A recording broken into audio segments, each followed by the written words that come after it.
Hey again guys, so just a quick video here on the coil cables you have at the back of your car, normally for a caravan or whatnot. Even trucks have big versions of them. There's a few different types, and some of them will cross over, actually some of them won't, so sometimes it's good to have like a pin out if you can, to be sure. So here you can see we've got the plug. This is a pretty common sort of safety Dave one. 7 like pins. Normally that means it's a dual camera one. And if you look in there, it's got actually like numbers on the pins.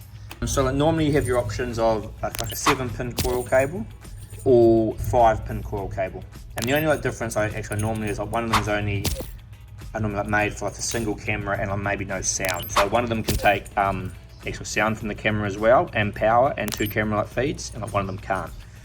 But sometimes these aren't the same, so they should be pretty good. They should be pretty generic. Like these are just, even though that's like a safety Dave like brand, these are sort of extra 5 and like 7-pin cables are pretty generic across the whole industry in the world, and they should be the same like pin outs.